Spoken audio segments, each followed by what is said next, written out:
them, saying, he began to teach them that the Son of Man must suffer many things and to be rejected by the elders, chief priests, and teachers of the law, and he must be killed and after 3 days rise again. He spoke plainly about this, and Peter took him aside and began to rebuke him. But when Jesus turned and looked at his disciples, he rebuked Peter. "Get behind me, Satan," he said. "You do not have in mind the things of God, but the things of men." Then he called the crowd to him along with his disciples and said, "If anyone would come after me, he must deny himself, take up his cross, and follow me. For whoever wants to save his life will lose it, but whoever loses his life for me, for the gospel, will find it. What good is it for a man to gain the whole world, yet forfeit his soul? Or what can a man give in exchange for his soul? If anyone is ashamed of me and my words in this adulterous and sinful generation, the Son of Man will be ashamed of him when he comes in his Father's glory, with his holy angels." One of the things that really just shocked me and really shocks a world is that when you come into Christianity, the concept, the basic principles, the fundamental principles of the kingdom of God, it is totally opposite of everything we grew up with. It is everything opposite of what I grew up with. It's everything opposite of what I've been told. Everything seems to be backwards. Christianity teaches you that if you want to win, you've got to lose. If you want to be first, you've got to be last. If you want to have life, you've got to die. Which is total, absolute, it is opposite of everything we grew up with. See, I learned that if you wanted to you need to get ahead in this world. I learned you got to be the best. I learned you got to be the first. And Christianity comes along, and it seems to be backwards. And Jesus says, if you want to have life, you've got to lose it. If you want to be first, you've got to be last. Which is total opposite, completely backwards from everything that I learned. But what I've been discovering, that as I get into Christianity and realize that the reality of what Christianity is, I'm finding that everything I grew up with, it's not that Christianity is backwards, but everything I grew up with was backwards. And that I'm realizing that as I'm getting deeper and deeper into what Christianity is, I'm realizing that we were created with this idea of being last, of dying to ourselves. See, we were created with this, and what we're realizing is we're seeing a world that's living out of this, I need to be first, I need to be the best, I need to have life, and so I need to be successful. And we're finding that people who run after that are walking away with all kinds of problems. And someday we've got to wake up and say, well, why are all these people having all these problems? In fact, it's amazing that you look at a lot of the most successful people in the world. You look at some of the people who are the stars, the singing stars, and they've got thousands and thousands of fans after them, and yet they wake up and they say things like, I'm lonely. And you say, how are you lonely? They say things like, I'm depressed. They're depressional and all kinds of stuff. And you say, you've got to realize that that in reality, we were not created to be this, to be first, to run after being first, to run after life. That we were created what Christianity, see, I grew up with what was backwards, which was you got to be first. You got to have life. And then Jesus says, that's not how you were created. See, the person who wants to be first has to be last, which is total opposite. So this is the concept that we find in Mark chapter 8, one of my favorite sections. There are two sections we want to break this up into. You've got chapter 8, beginning with verse 27 down through verse 30. And this is a conversation that you may know very well. By the time you get to verse 27, this is about 2 years into Jesus' ministry. Jesus has already been performing miracles. He has his 12 disciples who've been following him. This is after the 5,000 crowd that we've been talking about in John. Jesus has already spoken to this 5,000 crowd, and they were following him because of his miracles. And Jesus looks at him and says, listen, this is what Christianity is. Christianity is all about me. It's not about what I can give you. And of course, you remember the 5,000 group. They say, well, that's a hard teaching. Who can accept it? And all 5,000 of them turn away and no longer follow Jesus. And then by the end of John chapter 5, you've got 12 disciples left. And so the numbers have shrinked. But you see, this is about 6 months after the feeding of the 5,000. Jesus he's been going to Jerusalem. He's been preaching. Things have intensified in his ministry. And by the time you get to verse 27, Jesus asks one of the most pointed questions in the book of Mark. He asks in verse 27, "Who do people say that I am?" One of the most important questions that you have to ask yourself is, who do you say that Jesus is? Which is what Jesus asks his disciples. Of course, in verse 28, the disciples reply that some say John the Baptist, and others say Elijah, and then still some others say that he's one of the prophets. But then Jesus points the question directly at the disciples and says, "But who do you say that I am?" And then Peter answers that question, and he says in Mark that you are the Christ. Other translations, other books of the Bible, other of the Gospels will say that Peter says that you are the Christ, the Son of the living God. See, one of the questions that you have to ask yourself is, who do you say that Jesus is? Well, Peter makes the declaration. He says that Jesus is the Messiah. That's a very, very important statement in the book of Mark, especially in the book of John. See, this is the first time that Jesus has been declared the Messiah. See, he's been declared. This is the Messiah who's coming to the world. This is the guy they've been waiting for. This is the guy that they've been praying for. This is the guy they've been anticipating. And he's here. He's the Messiah. Now, coupled with that comes the second section in the book of Mark, which is verse 31 down through verse 38. Now, if you're gonna, and those of us here, I would assume we declare that, we believe that Jesus is the Messiah. Peter declares that Jesus is the Messiah.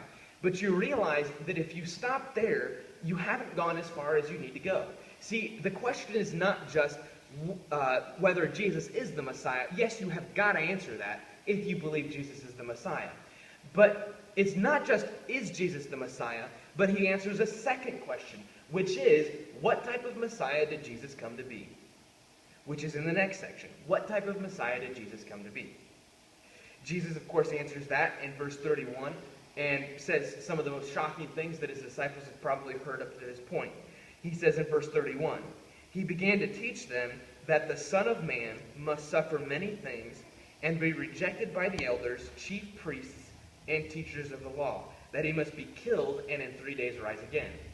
So Jesus is answering this question. See, what type of Messiah did Jesus come to be? And Jesus replies that he is going to be the type of Messiah who's going to bleed, suffer, and die. He's the type of Messiah. He's going to go to a cross, give his life away.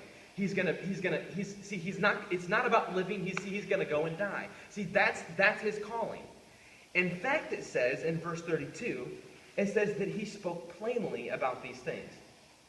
Now, the word for plainly, when he says he plainly spoke, it's the word for, let's see, I wrote it down, to speak without reservation. It means to not withhold anything. So what we assume is that in verse 31, that when he's describing what type of Messiah he's going to be, see, he's going to bleed, suffer, and die. See, the type of Messiah he's going to be, see, it's not just that statement that he says, but see, it means that he spoke plainly about these things. See, he didn't just say verse 31, but he had a discourse with them. See, he'd been teaching them, he had been explaining to them that the Messiah that he came to be was going to be a Messiah who was going to bleed, suffer, and die. He's going to give his life on a cross. See, he said these things without withholding anything. Well, then, of course, you get the conflict that takes place, which is really fascinating in verse 32. He spoke plainly about these things, and then Peter comes, takes Jesus aside, and it says that he rebukes him. And then, of course, Jesus responds, and he says in verse 33, he says in verse 33, "But then Jesus turned and looked at his disciples, and then rebuked Peter." Now, the word for rebuke in verse 32 and in verse 33, it's the exact same word. The word for rebuked, it is a very, very strong word. It means, that word for rebuke is used throughout the book of Mark for the description of how Jesus rebukes the evil spirits. In fact, look with me at Mark chapter 1. I'll show you this passage, Mark chapter 1, verse 25. Jesus, of course, this is the beginning of his ministry, and there's an evil spirit that in Capernaum, and in verse 25, Jesus says to this evil spirit, "Be quiet." Now, that word for "be quiet," that's probably a nice translation of what it says. That word for "be quiet," it literally means to be muzzled, is what he says. So he looks at the evil spirit and says, "Be muzzled." Or probably in our day and age, it would be the equivalent to our word or our phrase, "Shut up." That's this word. See, Jesus looks at the evil spirit, and see, he has authority over the evil spirit. In fact, the whole section in Mark chapter 1 and 2 is all about Jesus' authority. And see, Jesus has authority, and he looks at the evil spirit and he says, "Be muzzled." And then he said, and it says in verse 25, "Be quiet," Jesus said, "sternly." That word for sternly is the exact same word that we find for our word rebuke. See, it says that Jesus rebukes the evil spirit, and the way that he rebukes him is by saying, "Be muzzled, come out of him." And then, of course, the evil spirit has to obey. See, this idea of rebuke, see, it's not just, "I corrected." It's not just, "Listen, I'm going to set you straight." See, this is strong in your face kind of stuff. This is directed to you. This is strong language. See, Jesus looks at Peter and rebukes him in the same way that Peter looks at Jesus and rebukes him. So they both are rebuking each other. And of course, Jesus, when he rebukes Peter, it gives you the content of how he rebukes Peter. See, Peter looks at Jesus, and when Peter rebukes Jesus, well, obviously Peter would rebuke Jesus, because you see, to Peter, see, he's already declared, he says that Jesus is the Christ. See, he's already declared that he's the Messiah.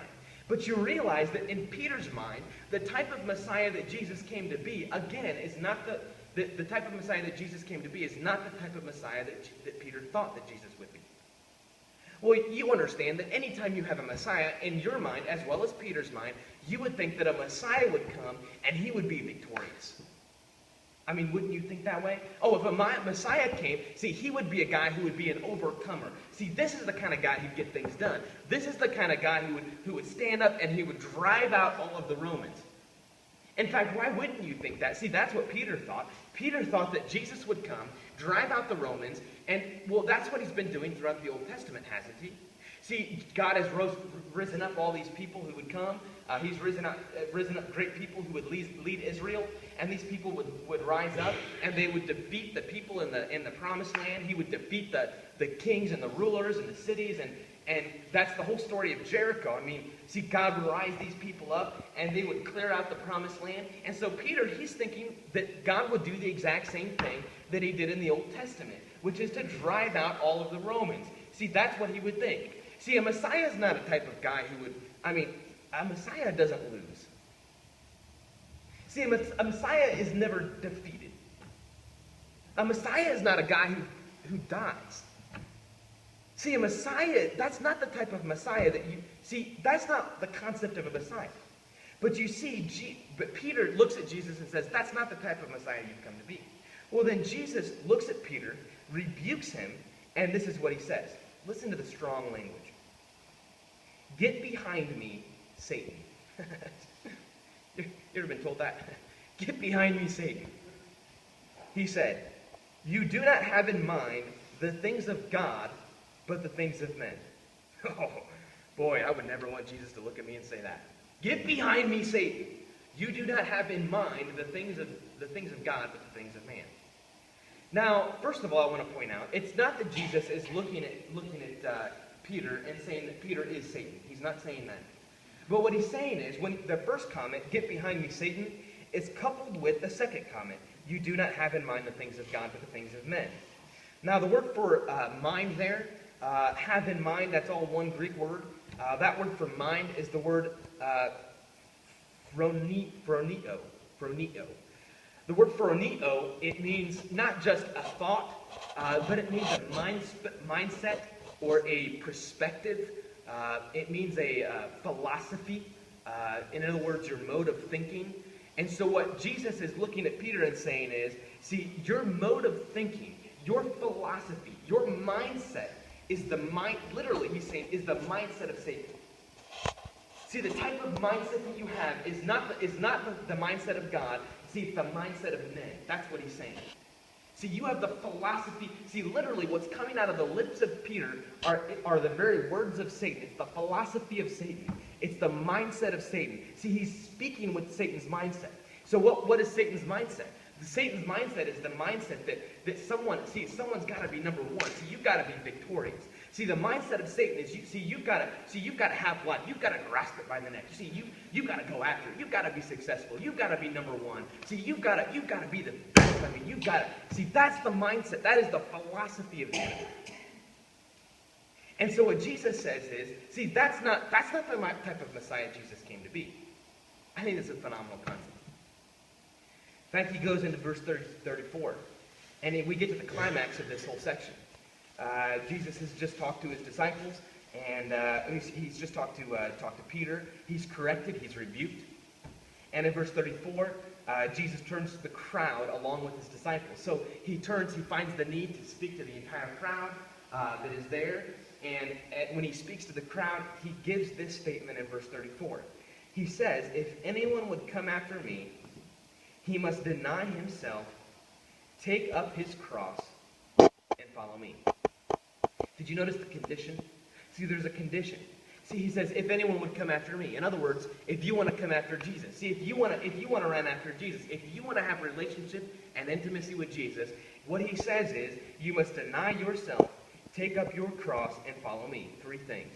Deny yourself, take up your cross, and follow me.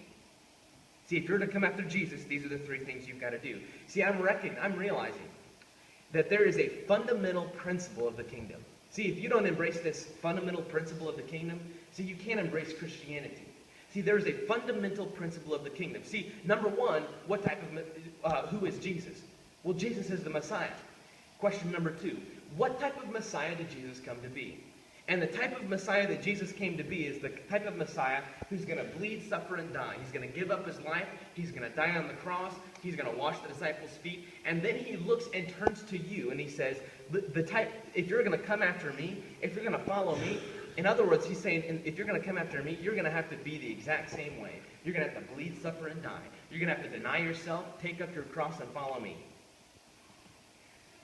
I'm realizing that when you come into the cross scene, the cross is obviously such a significant point in Christianity. It's a turning point. It is a pinnacle of Christianity. The cross. Jesus died on the cross. But I'm realizing that the language used in Mark chapter 8, as well as throughout the Gospels, that the cross is not just talked about as an event. The cross is talked about as a lifestyle. You notice that? It is talked about as a lifestyle. See, the fundamental principle of the kingdom is, well, number one, what type of Messiah is Jesus? Or is Jesus the Messiah? And then question number 2, what type of Messiah is he? And the type of Messiah that he is the type of Messiah who lives. See, Jesus did not just die on the cross and it was like he was living one way, and then finally he came up to the cross and he took on this lifestyle at the very end of his ministry and then died on the cross. You realize that the cross event was the lifestyle that he lived throughout his ministry. See, he always lived this lifestyle. See, this lifestyle was give yourself away, die on the cross, wash the disciples' feet. See, this was a lifestyle that Jesus lived. And see, when he looks at you, he says that the type of lifestyle you're to live is the same type of lifestyle that Jesus lived, which was bleed, suffer, and die. Which I realize is probably not the most popular message. I mean, hey, wow, man, we're going to get people flooding in the church, man. You know why? Because we started preaching about, bleed, suffer, and die. Give your life away, die on a cross. How many people want that? I mean, does that sound attractive? But you know what Jesus says? Listen to what he says in verse 35. Anyone who wants to save his life will lose it, and anyone who loses his life for my sake will find it. Whoever wants to save his life will lose it, but whoever loses his life for the sake of the gospel will find it. In other words, what he's saying is that, see, I think we have it backwards. See, in our world, we think that in order to get by in this world, life itself is you've got to grasp it by the neck, you've got to go after it, you've got to be number one, you've got to be the best. And Jesus is saying, and you look in our world and you see, I mean, that is the philosophy we live by, isn't it? We live by the philosophy. We live by the philosophy that you've got to be the best. You've got to be number one. You've got to be successful. Is it had to be successful? No. But that is our heartbeat. And you realize that Jesus looks at Peter. That's Peter's philosophy. And Jesus looks at Peter and says, you literally have, from the lips of your mouth, you have the philosophy of Satan himself. See, the philosophy of Satan is, don't give your life away. Don't die on a cross. Don't wash people's feet. Don't love others. Love yourself. Focus on yourself. And Jesus says, you've got to bleed, suffer, and die. And I'm realizing, in verse 35, I'm realizing that in the very act of giving your life, dying on a cross, pouring yourself out, I'm realizing in the midst of that, somewhere, somehow, and I'm not sure how, somehow you experience life. You find meaning. You find out that when you get into that, see, if I tell you you're supposed to bleed, suffer, and die, the world's going to look at you and say, dude, you're crazy. Or man, you're crazy. But you realize that when you jump into this whole bleed, suffer, and die, you realize that what you thought was backwards was actually forwards. And you realize that that's exactly how you were created to be. See, you were created to die. You were created to give your life away. You were created to serve others. See, we were created that way. See, the fundamental principle of the kingdom, the cross, or the cross style. There's a song, we used to sing it as a kid. It was The Old Rugged Cross. You guys ever heard that song? It really is a beautiful song. It was one of my favorite songs as a kid.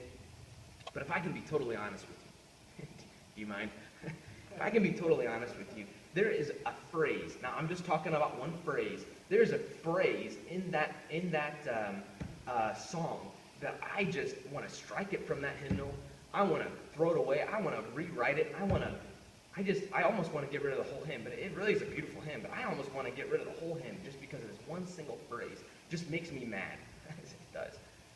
See, in the phrase, it says, singing about the old rugged cross, it says, and one day we will lay down our cross and pick up a crown. Remember that verse? We will lay down our cross in order to pick up a crown. I despise that. I really do. See, you realize that the type of lifestyle that Jesus lived, see, that was part of his nature. See, it was part of his nature to give his life away. It was his nature to love, to pour out. See, when all the disciples, when he gave his life on the cross, and all of his disciples said, they all scattered, and he was rejected by one. Judas Iscariot betrayed him. And then the other 11 disciples, they scattered. See, there was nobody who returned the love. See, he bled, suffered, and died, and nobody came up beside him, and nobody, not one single person. And it's not like Jesus said, oh, well, these guys don't want me to die, so I'm not going to die. Jesus didn't say that. Not even one person will support me. Well, I'm not going to die for these people. That's not what Jesus said. See, you realize that Jesus was operating out of this lifestyle. Out of this, it wasn't just an event. See, when you get to the cross, you look at the life of Jesus and you say, oh, the cross makes absolute sense in my mind because Jesus has always been living this cross style of life. See, he's always been bleeding. He's always been dying. He's always been giving his life away. So by the time you get to the cross, you say, oh, man, that just makes so much sense. And I'm realizing, in fact, we did a study a long time ago in Revelation, chapter 2, verse 7. You guys remember that he's talking to the church in Ephesus, and he says that if you listen and respond to Jesus, and you come to the end of your life, and when you go to heaven, you'll have a reward. He gives you a reward. When you get to heaven, you get a reward, and you say, oh, you get a reward. And the rewards you get, he says, is you will get to eat from the tree of life. You guys remember this? This was like 2 years ago, so if you don't, I'm not offended. 2 years ago, we talked about this, that you get to eat from the tree of life. Did you know that word for tree is the word used for torture devices in the New Testament? It's used when Judas comes and he portrays Jesus, and it says they came with swords and clubs. The word for clubs is the word for tree in Revelation chapter 2, verse 7. Or when Peter and, was it Peter and Titus, or Peter and Silas, maybe, they were in the jail cells, and it says they fastened their feet in the stocks. That word for stocks is the same word for tree in Revelation chapter 2, verse 7. In other words, that if you are going to overcome, if you are going to listen and respond to Jesus, when you get to go to heaven, and you know what happens when you go to heaven? You get a reward. Woo! I thought you'd be excited. Yeah, you get a reward. At least one person's excited. You get a reward. And you know what kind of reward you get? You get to eat from the tree of life, which and again, it's torture. The word is used for torture devices. So you get to eat from the torture of life. Woo! Nobody's excited about that. That's what he says. I'm not going to change script. That's what it says. In fact, that same word for the torture devices is used in, I think it's Acts chapter 10 verse 32, if I remember right. It's when the leaders of Israel come to Jesus, and Jesus says that he's going to die on a cross. He says that he's going to die by hanging on a tree. That's the word, tree. In other words, what Jesus says is, when you get to heaven, you get a reward. You know what that reward is? Oh, I'm going to get a crown. No. What kind of reward are you going to get? You're going to get to heaven, and he's going to give you a reward. He's going to give you the cross of life. Which tells you that the cross style was not just something you live in your life, and then you go to heaven, and then somebody's going to serve you, and they're going to give you all this, they're going to give you the best drinks, and they're going to give you the best food, and you're going to get pampered, and you're going to get all the massages, and you're going to get all the chiropractor stuff, and and all that's going to be free, and oh man, you're going to get all kinds of gold streets. Oh man, I can't. A big old mansion. You're going to get a mansion with a, like a 72-inch screen TV. Oh, wouldn't that be nice? You're going to get. That's not what he says, folks. It's not what he says. See, he says when you get to heaven, you're going to get the tree of life, and a lot of you are going to say, "Well, I'm out." Fine. If you want your mansion in the sky, go to hell. Satan will probably give you one. I'm just kidding. But you realize that Christianity is all the fundamental principle of the kingdom of God is you're going to give your life away, die on a cross. See, when I get to heaven, I'm going to serve. I'm going to give my life away. I'm going to continue. I'm not going to give away my cross. See, I'm going to continue to deny myself, take up my cross, and follow Jesus. I'm going to continue to pour my life out. I'm going to continue. Hey, nobody recognizes it. Doesn't matter. I'm going to continue to pour my life out. I'm going to continue to die to myself. And you know why? Folks, we were created for that. We're looking at a world that's living the opposite way. And you see how messed up. And you just see you see how many issues there are. We are medicating more people now than we've ever medicated before. Why? And I'm not against medication, but we need to medicate so many people nowadays. Our kids, I think they say like somewhere around 50% of the kids in our day today are medicated for things like depression and where's the problem? I know where the problem is. We're not giving our life away, pouring our life out, pouring our life, loving on others. See, we were created for that. I really believe that. So my whole life is going to be centered around one single thing, the cross. Give my life away. So I want to ask you, just to be real, where is it in your life where you have, and everyone has it, where is it in your life where you have adopted the philosophy of the enemy, which is look after yourself, pour your life out for yourself, you're number one, be successful. It's not wrong to be successful, but run after being successful. Be first, be victorious. Where is it where you have allowed that philosophy to sink in, and instead, would you say, Jesus, could you give me a new philosophy, which is pour my life out? I want to die on a cross. I want to bleed, suffer, and die. I want to walk out into my world, and I want to give my life away. I want to wash people's feet. See, you realize that's how we were created. And I believe in the midst of that, you know what Jesus says? In the midst of that, when you give your life away, suddenly you're going to wake up and you're going to say, wow, I have life like I've never had before. I'm experiencing like I've never experienced before. I'm finding fulfillment like I've never had before. I'm finding purpose like I've never had before. See, there's overwhelming purpose. There's overwhelming. You just look at your life and you say, wow, we were created for this. I can't believe I ever lived the type of philosophy that the enemy had. I cannot believe I bought into the idea that we had to be number one. We had to fight for survival. I can't believe that I ever thought that way. Because when you wake up and you say, bleed, suffer, and die, and you realize, wow, we were created for that. Would you buy into that?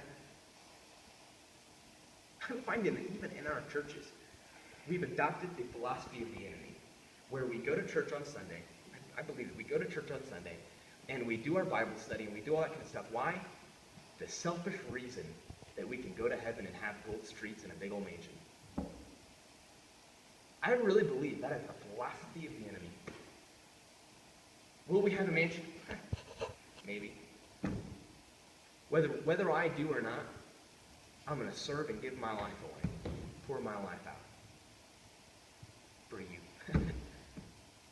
Where is it in your life where you have not discovered that philosophy in your life? Where is it in your life where you are not bleeding, suffering, and dying? Where is it in your life where, and really you can almost boil it down to selfish and selflessness. Where is it in your life where you are living out of self-centered carnality, where you're living out for yourself?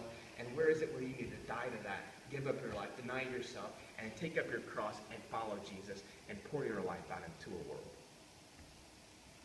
Where do you need that in your life?